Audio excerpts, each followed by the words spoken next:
여기서는 얼굴이 늦게 도착한다.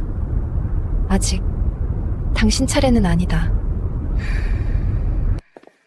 안녕하세요 여러분. 고대 유령 이야기 채널에 오신 것을 환영합니다. 제 채널에서는 여러분이 침대에서 편히 쉬시거나 일하실 때 즐기실 수 있는 흥미진진한 동화들을 공유합니다.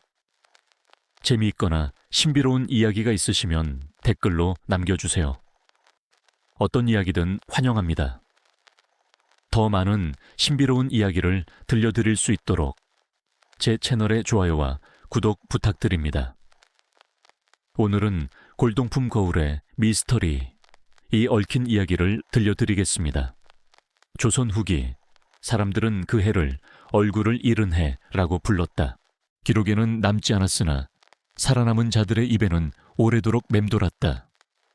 그 해는 윤달이 끼어 있었고 가을이 오기 전부터 마을의 상복이 끊이지 않았다. 곡식은 여물지 않았고 우물은 이유 없이 탁해졌다. 아무도 큰 재앙이 올 거라 말하지 않았지만 모두 알고 있었다. 이 해는 평범하게 지나가지 않을 것이라는 걸. 내 이름은 윤설인 인루일린. 아버지는 일찍 죽었고 어머니는 말이 없었다. 나는 양반의 피를 반쯤 물려받았으나 호적에는 평민으로 적힌 여자였다. 마을에서 내 자리는 늘 애매했다. 부르지 않아도 되는 이름, 없어도 되는 사람. 모든 일은 어머니의 장례가 끝난 사흘 뒤 시작되었다. 상여가 산 아래로 내려간 뒤 나는 혼자 집에 남았다. 밤이 되자 바람이 거꾸로 불었다. 문풍지가 안에서 바깥으로 들썩였고 초롱불은 꺼지지 않았다. 기름을 붓지 않았는데도 불꽃은 오히려 커졌다. 그날 밤 어머니의 방을 정리하다가 나는 벽장 안에서 낯선 물건을 발견했다. 거울이었다. 손바닥 2개를 겨우 덮는 크기. 틀은 오래된 흑단이었고 가장자리에 알 수 없는 문양이 파여 있었다. 꽃도 글자도 아닌 마치 얼굴의 윤곽처럼 보이는 선들이 겹쳐 있었다. 나는 그 거울을 기억하지 못했다. 어머니는 평생 거울을 쓰지 않던 사람이었다. 머리를 빗을 때도 물에 비친 그림자를 썼고 얼굴은 보는 게 아니라 사는 것이라고 말하곤 했다. 거울을 들자 차가웠다. 유난히 거울 속에는 내 얼굴이 비치지 않았다. 정확히 말하면 늦게 비쳤다. 내가 고개를 기울인 뒤 한 박자쯤 지나서야 거울 속 얼굴이 따라 움직였다. 눈을 깜빡였을 때 거울 속의 나는 깜빡이지 않았다. 나는 그날 밤 그 거울을 다시 벽장 안에 넣고 문을 닫았다. 그리고 다음 날 마을로 내려갔다. 마을은 변한 게 없었다. 사람들은 여전히 물을 길었고 개들은 햇빛 아래에서 졸았다. 그러나 이상하게도 아무도 내 얼굴을 바로 보지 않았다. 상주라서 그렇겠지. 나는 그렇게 생각했다. 그날 저녁 마을 어귀에 있는 오래된 관청터에 들렀다. 지금은 아무도 쓰지 않는 곳. 기와는 반쯤 무너졌고 뒤편에는 오래된 사당 하나가 붙어 있었다. 아이들 사이에서는 그곳을 얼굴 없는 집이라 불렀다. 어릴 적부터 들었던 말이 있었다. 해가 진 뒤에는 그곳에 들어가지 말 것, 이름을 크게 부르지 말 것, 그리고 거울을 들고 가지 말 것. 나는 그 이유를 묻지 않았다. 이 마을에서는 이유를 묻는 것이 가장 위험한 일이었으니까. 관청터의 사당 안에는 부서진 신상 하나와 검게 그을린 제기들이 남아 있었다. 그리고 그 안쪽 벽에 또 하나의 거울이 걸려 있었다.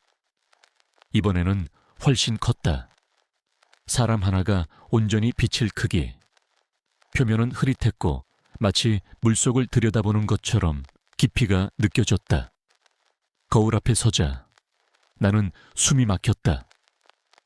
거울 속의 여자는 나와 닮았지만 같지 않았다. 눈매는 조금 더 길었고 입에는 내가 가지지 않은 미소가 걸려 있었다. 무엇보다 그 여자는 나를 보고 있었다. 나는 고개를 돌렸지만 거울 속의 여자는 고개를 돌리지 않았다. 그 순간 사당 밖에서 노인의 목소리가 들렸다. 그 얼굴 오래 봐선 안 된다. 뒤돌아보니 마을에서 미쳤다고 소문난 노파가 서 있었다. 그녀는 늘 같은 말을 반복하는 사람이었다. 그러나 그날만큼은 달랐다. 거울은 얼굴을 비추는 게 아니다. 가져가는 거다. 나는 묻고 싶었다. 무엇을 가져가느냐고. 그러나 노파는 이미 등을 돌리고 있었다. 그날 밤 나는 꿈을 꾸었다. 어머니가 거울 앞에 서 있었다. 그러나 거울 속에는 내 얼굴이 있었다. 어머니는 울고 있었고 나는 웃고 있었다. 그리고 꿈속에서 거울 속에 내가 말했다. 이제 내 차례야. 꿈에서 깨어났을 때 나는 한동안 눈을 뜨지 못했다. 눈꺼풀 안쪽에 여전히 거울의 표면이 남아있는 듯했다. 차갑고 깊고 빠져나올 수 없는 어둠. 방 안은 새벽빛이 희미하게 스며들고 있었지만 어머니의 방 쪽에서는 아직도 밤의 기운이 가시지 않았다. 나는 무의식적으로 그쪽을 바라보았다. 벽장은 닫혀 있었고 아무 소리도 들리지 않았다. 그러나 나는 알았다.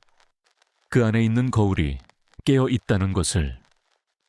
마을에서는 그날부터 작은 어긋남이 시작되었다. 아침마다 우물에서 물을 길어 오던 아이가 물을 들여다보다가 울음을 터뜨렸다. 얼굴이 늦게 나와요. 개들은 해가 중천에 떠 있을 때 갑자기 울부짖었고 닭은 새벽이 아닌데도 날개를 퍼덕이며 울었다.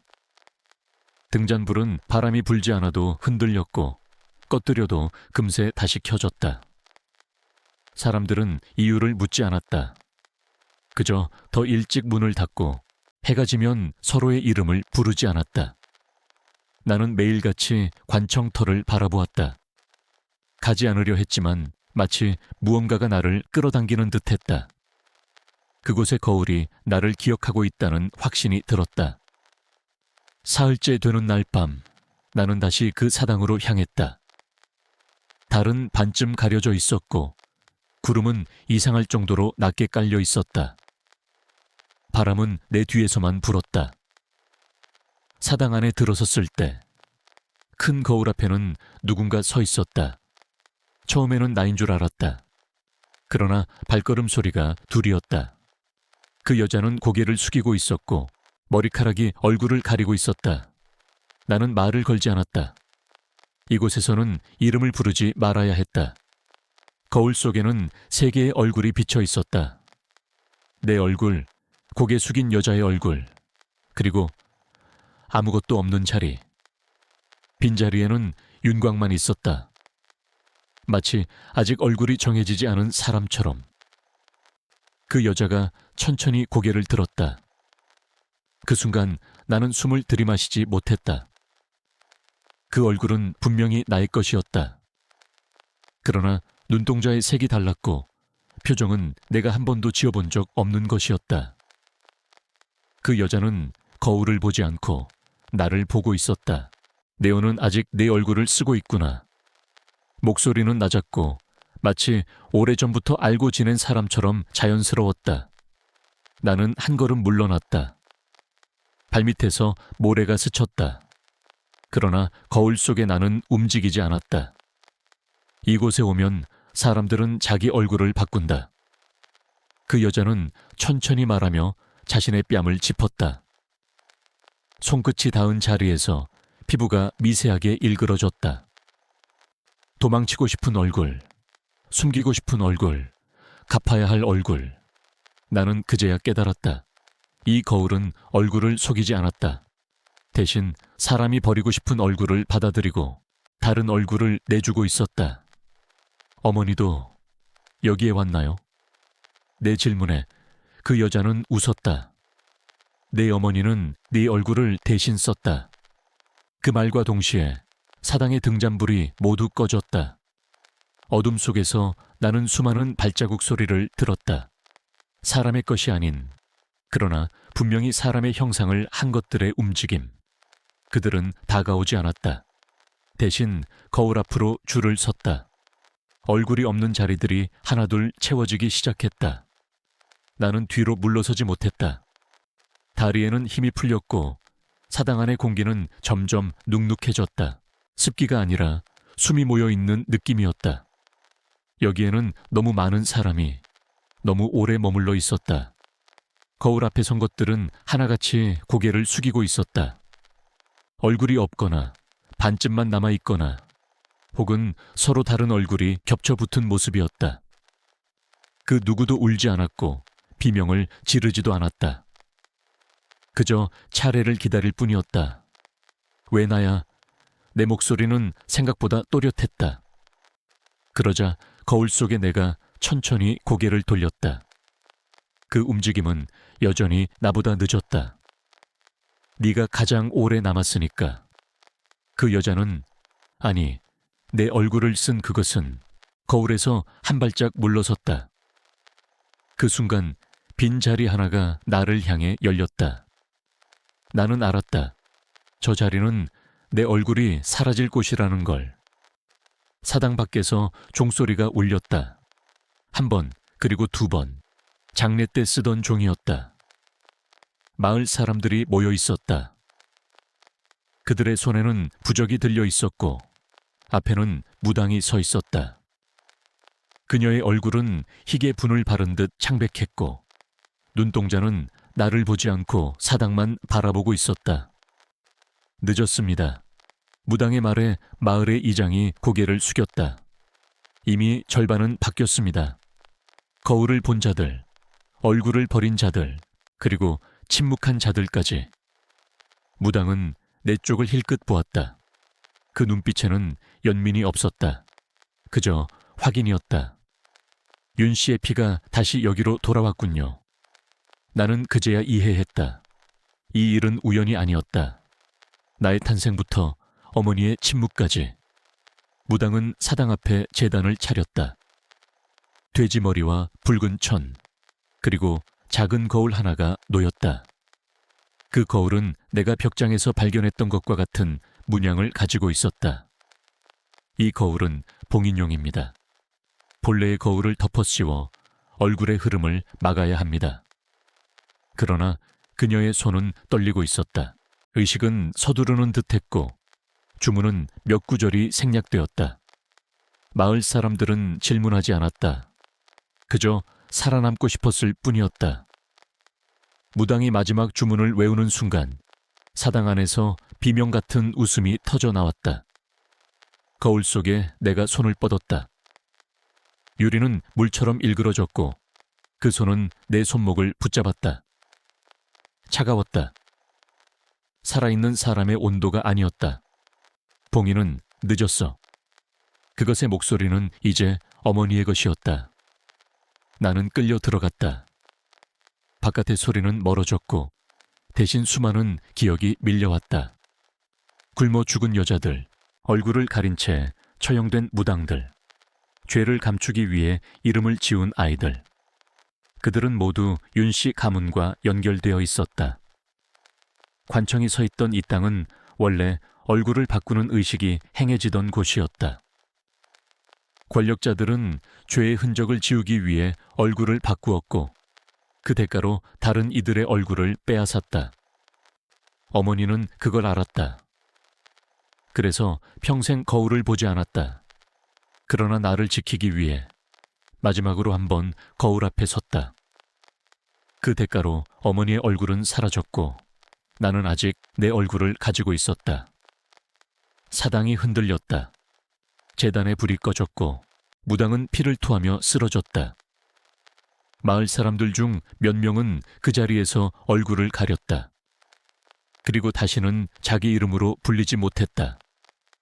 나는 거울 안에서 깨어났다. 시간이 흐르고 있는지조차 알 수 없었다. 위도 아래도 없는 공간에서 얼굴들만이 떠다니고 있었다. 그들은 서로를 보지 않았고 나를 보지도 않았다. 다만 기억처럼 스쳐 지나갔다. 어떤 얼굴은 젊었고 어떤 얼굴은 이미 썩어 있었다. 그러나 모두 같은 표정을 하고 있었다. 체념과 순응, 그리고 아주 오래된 분노. 그때 누군가 내 이름을 불렀다. 아니, 정확히 말하면 이름이 되기 전의 소리였다. 어머니가 나를 부르던 그 낮고 조심스러운 호흡. 나는 뒤돌아보았다. 그곳에 어머니가 서 있었다. 그러나 얼굴은 없었다. 윤곽만 남아 있었고 그 안에는 아무것도 담겨 있지 않았다. 보지 말았어야 했다. 어머니의 목소리는 내 머릿속에서 울렸다. 하지만 네가 보지 않으면 이곳은 끝나지 않는다. 나는 그제야 알았다. 이 거울은 단순히 얼굴을 바꾸는 물건이 아니었다. 죄를 대신 살아줄 얼굴을 고르는 곳이었다. 밖에서는 마을이 무너지고 있었다. 사람들은 서로의 얼굴을 알아보지 못했고 아이들은 어머니를 피해 울었다. 어제까지 말수가 적던 노인은 갑자기 다른 사람의 말투로 소리를 질렀다. 관청터는 다시 살아나듯 숨을 쉬었다. 땅은 갈라졌고 그 안에서 수십 개의 작은 거울들이 솟아올랐다. 모두 같은 문양을 하고 있었다. 살아있는 사람 중 가장 먼저 변한 것은 이장이었다. 그의 얼굴은 그대로였지만 눈동자 안에는 전혀 다른 사람이 앉아 있었다. 그는 마을 사람들에게 말했다. 이건 재앙이 아니다. 우리가 오래도록 미뤄둔 몫이다. 그 말이 끝나자 그의 얼굴이 천천히 갈라졌다. 마을 사람들은 도망치지 않았다. 도망칠 수 없다는 걸 이미 알고 있었기 때문이다. 거울 속에서 나는 선택을 강요받았다. 내 얼굴을 내놓고 이곳에 남을 것인지 아니면 이 모든 얼굴을 다시 묶어 함께 가라앉을 것인지. 어머니는 말하지 않았다. 그저 내 쪽으로 손을 내밀었다. 나는 그 손을 잡았다. 그 순간 거울들이 동시에 금이 갔다. 얼굴들은 비명을 지르지 않았다. 대신 각자의 이름을 한 번씩 불렀다. 이름은 얼굴보다 무거웠다. 사당은 완전히 무너졌고 관청터에는 아무것도 남지 않았다. 다만 작은 돌 하나와 금이 간 거울 하나가 땅속에 묻혔다. 그 이후로 마을에서는 거울을 쓰지 않았다. 혼례에도 장례에도. 아이들이 태어나면 얼굴보다 먼저 이름을 오래 불러주었다. 그러나 아주 가끔 우물 속에서 자기보다 조금 늦게 움직이는 얼굴을 봤다는 사람이 있었다. 그럴 때마다 노인들은 고개를 저으며 말했다. 아직 다 끝나지 않았다. 세월이 흘렀다. 마을은 지도에서 이름이 지워졌고 사람들은 그곳을 다른 말로 불렀다. 아무도 정확한 이름을 입에 올리지 않았다. 무너진 관청터 위에는 작은 돌무더기 하나가 남았고 그 앞에는 언제부터인지 모를 제단이 생겼다. 향을 피우는 사람도 없고 절을 하는 이도 없었다. 다만 지나가는 이들은 고개를 숙인 채 발걸음을 재촉했다. 그 돌 아래에는 금이 간 거울 하나가 묻혀 있었다. 누군가 파내려 하지 않았고 누군가 지키려 하지도 않았다. 그 거울은 스스로 드러나지 않는 대신 사람들의 기억 속에만 남아 있었다. 이후로 그 거울에서는 얼굴을 오래 들여다보는 일이 금기가 되었다. 물에 비친 모습도 유리에 비친 형상도 3번 이상 바라보지 않았다. 특히 아이들에게는 절대로 거울을 혼자 보게 하지 않았다. 울음을 그치지 않는 아이가 있으면 사람들은 이렇게 말했다. 아직 얼굴이 다 오지 않았구나. 나는 기록 속에서 사라졌다. 이름도 혈통도 그 어떤 족보에도 남지 않았다. 그러나 아주 가끔 낡은 문서의 여백이나 찢어진 제사명단 끝에서 지워진 흔적으로만 발견되었다. 사람들은 그것을 불길한 낙서라 여겼고 더 이상 읽지 않았다. 그러나 밤이 깊고 집 안의 불이 모두 꺼진 뒤 거울이 아닌 곳에서 자기 얼굴을 마주한 사람이 있었다.